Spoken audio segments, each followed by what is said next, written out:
Hey guys, आज की हम मूवी में एक्सप्लेन करेंगे एक रोमांस ड्रामा फिल्म जो बहुत ही इंटीमेट सीनों से भरी है। अगर आपकी एज 18 से कम है तो प्लीज इस वीडियो को छोड़ के चले जाइए। इस मूवी का नाम है द लवर और ये 1992 की बेस्ट रोमांटिक मूवी है। मूवी की स्टार्टिंग में हम जेन नाम की लड़की को खड़ा देखते हैं जो कि 15 साल की होती है। जेन बोट की मदद से अपने गांव वापस जा रही होती है क्योंकि उसके स्कूल के वेकेशन चल रहे थे। इस गांव में उसकी फैमिली रहती है और इसी गांव में उसकी मॉम एक टीचर भी है। जेन के दो भाई होते हैं जिसमें से एक भाई बहुत ही सीधा होता है और एक भाई बहुत ही बिगड़ा होता है। अपने वेकेशन खत्म करने के बाद जेन वापस अपने स्कूल जाती है। वो स्कूल जाने के लिए एक बोट पर चढ़ती है जहाँ पर एक अमीर बिजनेसमैन भी होता है जिसका नाम टोनी है। टोनी वहाँ पर आके जेन से बातें करने लगता है। वो जेन को बताता है कि वो ईसाई बान की तरफ जा रहा है क्योंकि जेन को भी वही जाना था, तो टोनी उसे छोड़ने की बात करता है। ये दोनों किराने की तरफ पहुंच जाते हैं और टोनी अपनी कार में बिठा के जेन को लेके जाता है। जेन टोनी को बताती है कि वो 17 साल की और वो यहाँ पर झूठ बोलती है जबकि वो बस 15 साल की थी।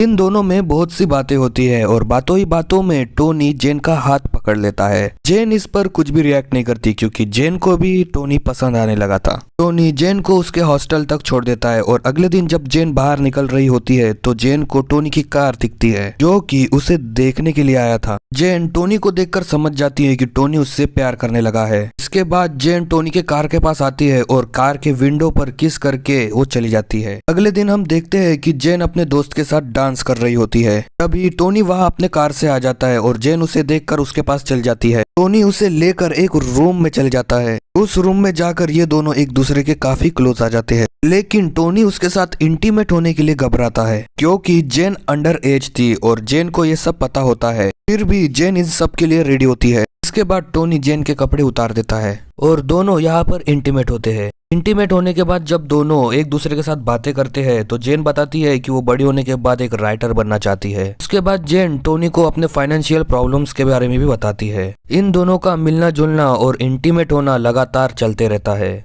ऐसे करते करते काफी दिन निकल जाते हैं। एक बार टोनी जब जेन के साथ डिनर कर रहा होता है तब टोनी उसे बताता है कि वो उससे शादी नहीं कर सकता क्योंकि वो एक चाइनीज है और वो सिर्फ एक चाइनीज लड़की से ही शादी कर सकता है। ये सुनकर जेन वहाँ कुछ खास रिएक्ट तो नहीं करती, लेकिन रात में घर आने के बाद वो काफी सैड हो जाती है जिससे हमें ये पता चलता है कि जेन भी उसे पसंद करती है। ये सब जानने के बाद भी जेन उससे इंटीमेट हुआ करती थी। टोनी उसे अक्सर अपने रूम में लाता था और उसके साथ इंटीमेट होता था। ऐसा करते करते और काफी दिन बीत जाते हैं और जेन का प्यार टोनी के लिए काफी बढ़ जाता है। एक बार जेन फिर से अपने गांव वेकेशन पर आती है तब टोनी उसे छोड़ने के लिए आता है। जेन की माँ भी टोनी को देखती है और कुछ दिन पहले जेन के स्कूल से जेन के माँ को एक लेटर आया था कि जेन वहाँ पर 2-3 दिन तक नहीं थी। इसी बात को लेकर उसकी माँ को उस पर शक होने लगता है कि टोनी और जेन का अफेयर चल रहा है। जब जेन की माँ उससे ये पूछती है तो जेन कहती है कि उसका अफेयर किसी के साथ नहीं चल रहा है, टोनी बस उसका बहुत अच्छा दोस्त है। वो अपनी माँ को टोनी के फैमिली के बारे में भी बताती है।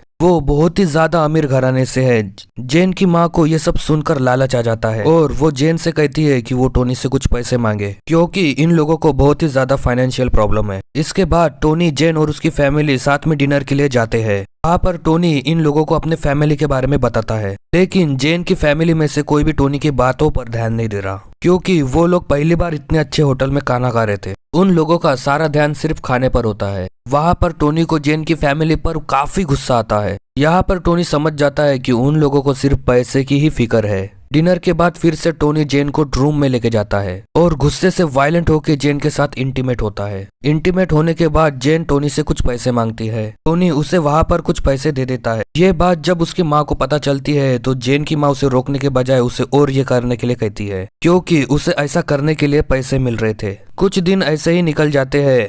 अब जेन को अपनी आगे की पढ़ाई करने के लिए फ्रांस जाना होता है। वो टोनी को इसके बारे में बताती है। टोनी ये बात जानकर अपनी माँ की रिंग उसे गिफ्ट करता है। इस सीन को देखकर हमें ऐसा लगता है कि अब टोनी भी जेन से प्यार करता है। इसके बाद टोनी अपने फादर के पास जाता है और वहाँ जाकर वो जेन के बारे में बताता है। टोनी कहता है कि वो जेन से शादी करना चाहता है, लेकिन उसके फादर इस शादी के लिए उसे इनकार कर देते हैं क्योंकि जेन चाइनीज नहीं थी। टोनी ये सब जाकर जेन को बता देता है और कहता है अगर वो दोनों भाग के शादी करेंगे तो उसे जायदाद में से कोई भी हिस्सा नहीं मिलेगा। ये सुनकर जेन उससे कहती है कि वो उससे प्यार नहीं करती है। यहाँ पर ये दोनों ऐसे रिएक्ट करते हैं जैसे कोई किसी से प्यार नहीं करता, लेकिन रियलिटी तो ये होती है कि दोनों बहुत ही प्यार करते हैं एक दूसरे से। इसके बाद जेन अपने घर आती है। उसकी मॉम उसके हाथों में एक रिंग देखती है क्योंकि टोनी ने उसे दिया था। उस रिंग को वो अपने पास रख लेती है। जेन का भाई जब उस रिंग को देखता है तो वो पूछता है क्या तुम टोनी के साथ सोई हो। यहाँ पर इन दोनों की लड़ाई होने लगती है। कुछ दिन बाद टोनी की एक दूसरे लड़की से शादी होने वाली होती है। जेन भी टोनी को दूर से देख रही होती है। इसके बाद वो घर आती है और अपने फैमिली के साथ फ्रांस जाने के लिए तैयार होती है। इसके बाद वो टोनी से मिलने के लिए उस रूम में भी जाती है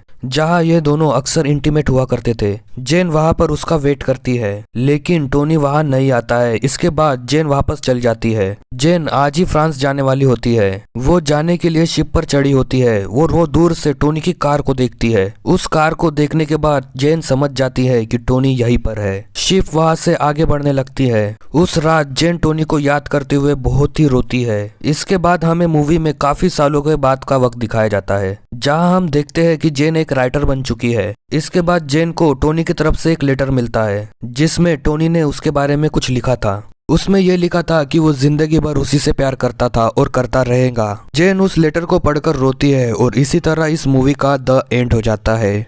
अगर आपको मेरी एक्सप्लेनेशन जरा सा भी अच्छी लगती है तो प्लीज इस चैनल को सब्सक्राइब करना और बेल आइकन दबाना मत भूलना। मैं हर 2 दिन में ऐसा ही एक कंटेंट आपके लिए पेश करता रहता हूँ। So till then bye bye.